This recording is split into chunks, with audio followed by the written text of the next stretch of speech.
Have you ever said, I have forgiven them, but deep down, you knew you hadn't? You still replay the moments, the words, the betrayal like a scar that refuses to fade. Maybe it is an ex who broke your trust, a parent who never showed up, a friend who disappeared when you needed them most. You have tried to move on, but somehow it still hurts, and you wonder, what is wrong with me? Why can't I just let it go? Here's the truth. Forgiveness isn't a single act. It is a psychological process. It is not about forgetting. It is about understanding. Not about excusing the wound, but releasing its power over you. Today, we are diving deep into the psychology of forgiveness. What really happens in your brain, why it feels so hard, and how to truly let go without losing yourself.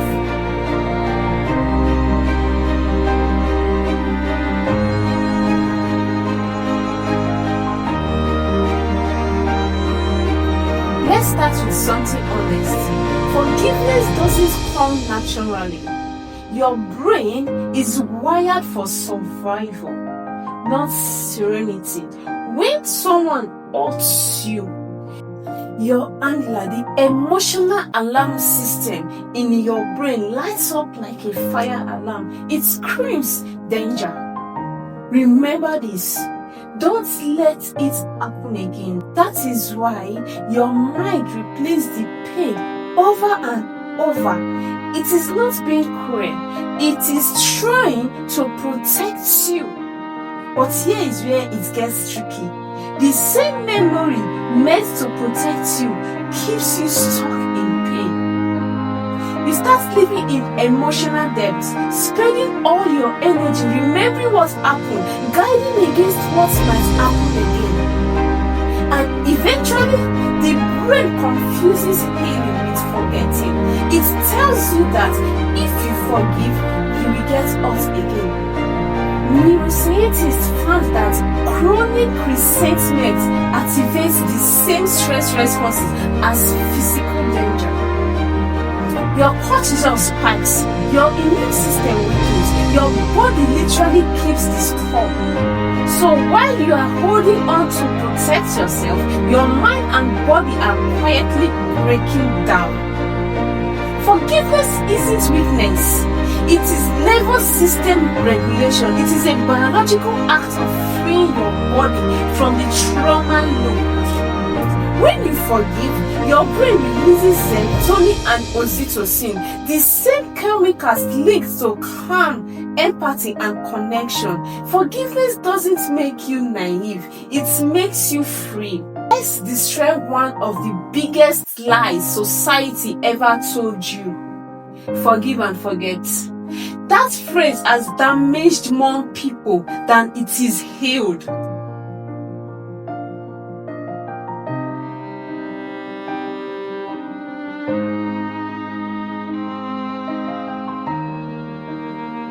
Because forgiveness doesn't mean amnesia.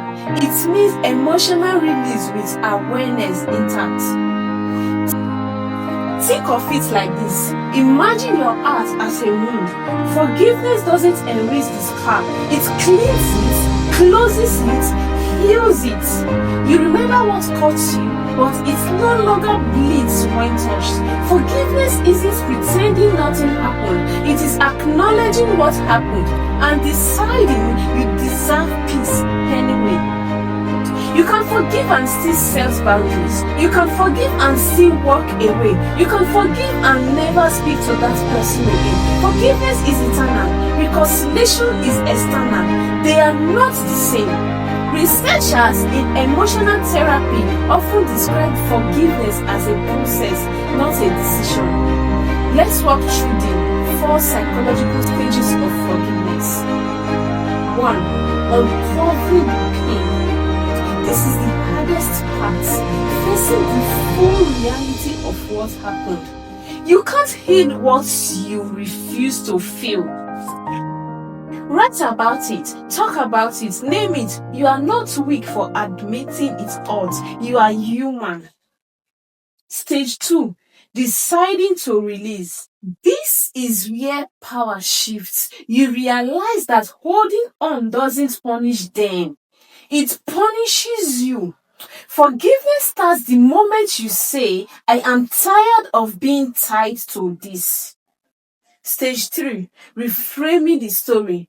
Here is where psychology meets transformation. You stop seeing yourself as the victim and start seeing yourself as the survivor, the one who endured, who learned, who grew. You don't forgive because they deserve it. You forgive because you deserve peace.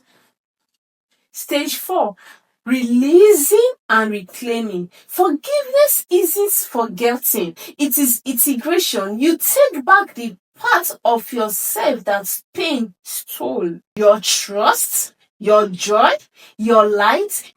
You stop being defined by what happened. You start defining what happens next. That is forgiveness.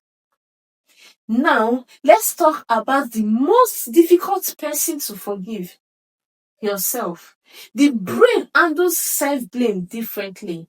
It is not just emotional, it is identity based. When you hold guilt or shame, your mind internalizes it as I am the problem. That is why people say, I can forgive others, but not myself, because forgiving yourself means rebuilding how you see your own worth. So here is a truth I want you to hold on to. You can't hate yourself into becoming better. You can only heal yourself into becoming whole. Self forgiveness doesn't mean ignoring mistakes, it means learning from them without letting them define you. Ask yourself, what did that version of me need that they didn't have? What pain was I reacting to when I made that choice? What can I do now to make peace with who was there? Self forgiveness is inner reconciliation. The moment you stop being your own enemy. Let's make this clear. Forgiveness doesn't mean access. You can forgive someone and still protect your peace. You can wish someone healing and never allow them near your energy again.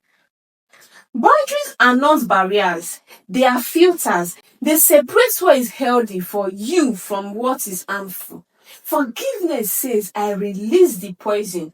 Boundaries says, I won't drink from that cup again. When you combine both, you create emotional freedom. No one wants a piece of your peace anymore.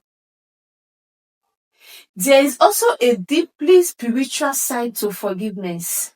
No matter what you believe, when you hold anger too long, it becomes a wall between you and peace.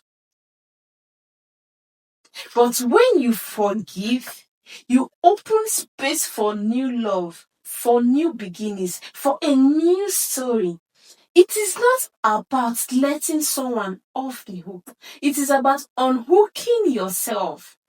In a spiritual psychology, forgiveness is described as a release from illusion. The illusion that the past can still harm you now. Every time you choose to forgive, you reclaim a piece of your soul from the person or moment that stole it. That is not weakness, that is sacred power. So, where do you start when forgiveness feels impossible? Start small. You don't have to forgive in one day. Try this exercise. Write a letter to the person who hurt you. Don't send it.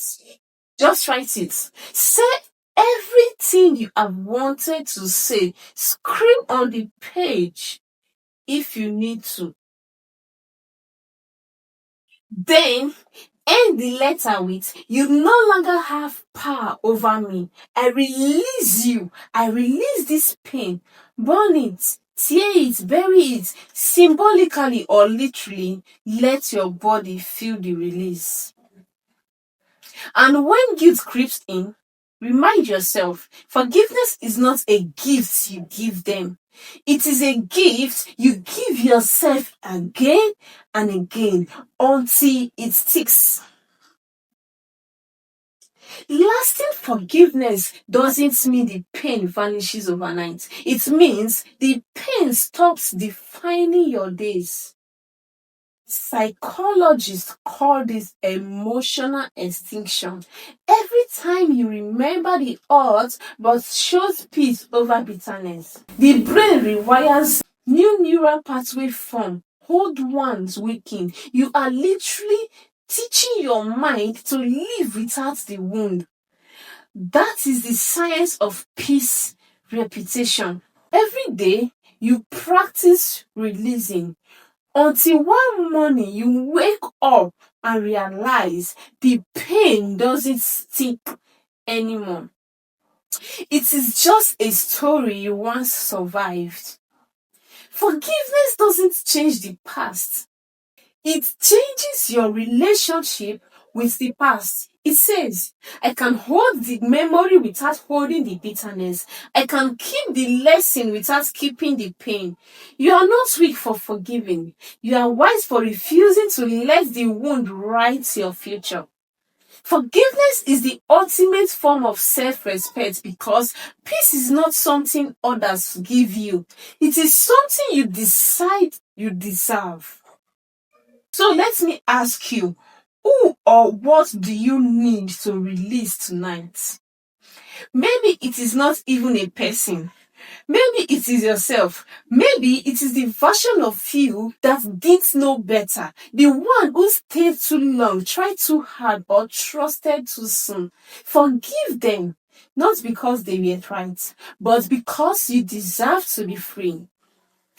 If this spoke to you, share your story in the comments. Someone out there needs to hear your healing. Subscribe because every week we explore the psychology of peace, healing, and emotional rebirth. This isn't just therapy, it is transformation. Forgiveness isn't saying it didn't hurt me. It is saying I am ready to heal.